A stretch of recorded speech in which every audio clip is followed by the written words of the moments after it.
पत्नी का भूत। एक छोटे से गांव में एक पति पत्नी रहते थे।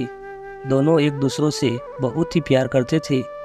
दोनों अच्छे से अपनी ज़िंदगी बसर कर रहे थे। उनकी शादी को 2 साल ही हुए। उनकी ज़िंदगी अच्छी खासी खुशहाल बीत रही थी। लेकिन होने को कौन टाल सकता है।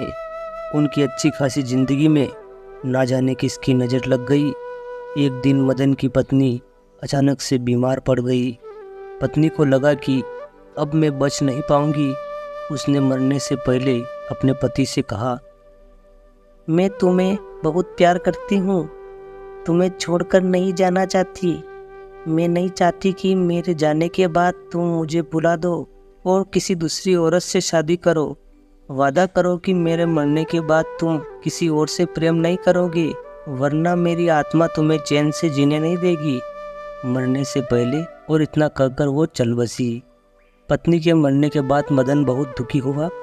उसने पत्नी का क्रियाक्रम किया। मदन उसकी ज़िंदगी में बहुत अकेला हो गया। वो किसी से बात नहीं करता था और वो उदास रहने लगा। अकेलापन उसे खाने लगा। पत्नी के जाने के कुछ महीनों तक मदन ने किसी दूसरी औरत की तरफ देखा तक नहीं।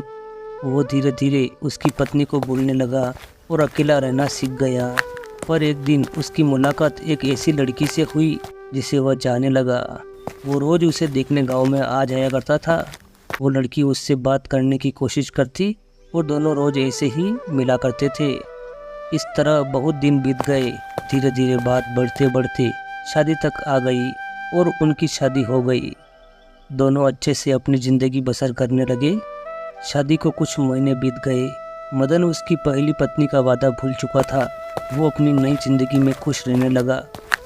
एक दिन उसे लगा कि कोई उससे कुछ कह रहा है।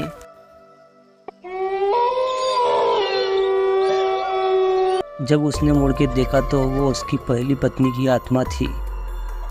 तुमने अपना वादा तोड़ा है।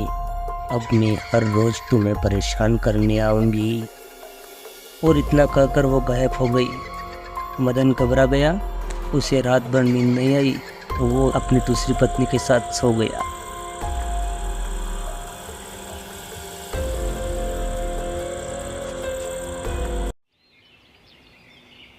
अगले दिन इसी बात को सोचने में बीत गया। उसने अपनी पत्नी को पहली पत्नी के बारे में उसे सब कुछ बताया। बातों ही बातों में कब शाम हो गई। रात को दोनों एक साथ सो रहे थे, तब अचानक से एक आहट सुनाई दी।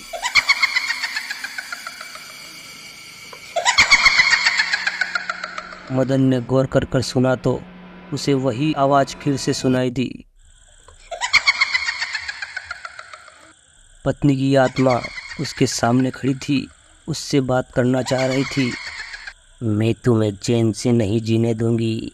मैं जानती हूँ कि आज तुमने अपनी नई पत्नी से क्या क्या बातें की हैं।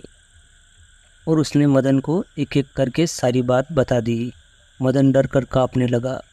मदन के पास कहने को कोई लफ्ज़ नहीं था। वो जल्दी से रजाई ओढ़कर सो गया। सुबह जब वो उठा तो उसने अपनी नई पत्नी को फिर से सारी बात बताई। पत्नी ने कहा, तुम किसी तांत्रिक से मिलकर इस बुरी आत्मा का खात्मा क्यों नहीं करवाते, नहीं तो ये तुम्हें जीने नहीं देगी। इतना सुन के मदन वहाँ से जंगल की ओर किसी तांत्रिक को ढूंढने चला।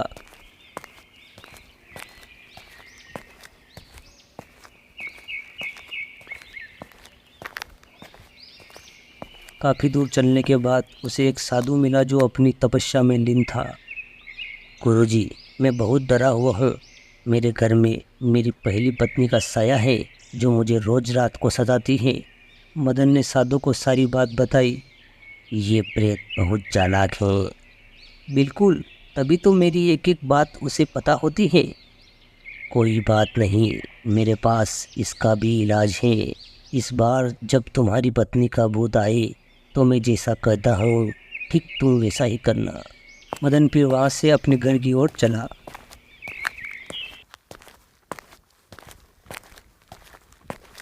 उस रात जब आत्मा वापस आई, मदन बोला, तुम इतनी चालाक हो, मैं तुमसे कुछ भी नहीं छुपा सकता। और जैसा कि तुम चाहती हो, मैं अपनी पत्नी को छोड़ने के लिए भी तैयार हूँ, पर उसके लिए तुम्हें एक प्रश्न का उत्तर देना होगा। और अगर तुम उत्तर न दे पाई तो तुम्हें हमेशा हमेशा के लिए मेरा पीछा छोड़ना होगा। पत्नी का भूत बोला, मंजूर है, पूछो अपना प्रश्न। आदमी ने फौरन जमीन पर पड़े बहुत सारे छोटे छोटे कंकड़ अपनी मुट्ठी में भर लिए और बोला, बताओ मेरी मुट्ठी में कितने कंकड़ हैं। और ठीक उसी समय भूत गायब हो गया। मदन खुश हो गया कि साधु ने बहुत अच्छा उपाय बताया। कुछ हफ्तों बाद वो एक बार फिर से उस साधु के पास उनका शुक्रिया अदा करने घर से निकला।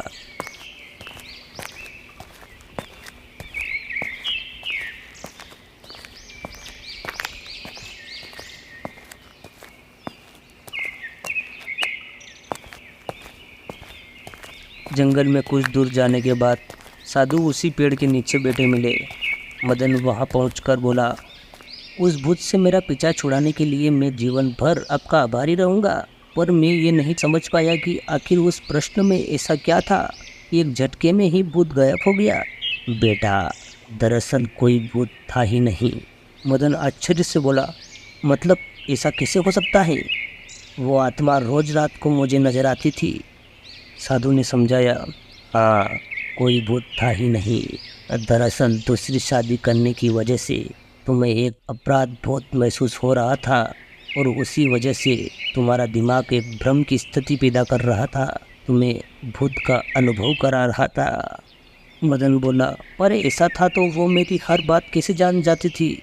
साधु मुस्कुराते हुए बोले, क्योंकि वो तुम्हारा बनाया हुआ ही भूत था, इसलिए जो कुछ तुम जानते थे वही वो भी जानता था।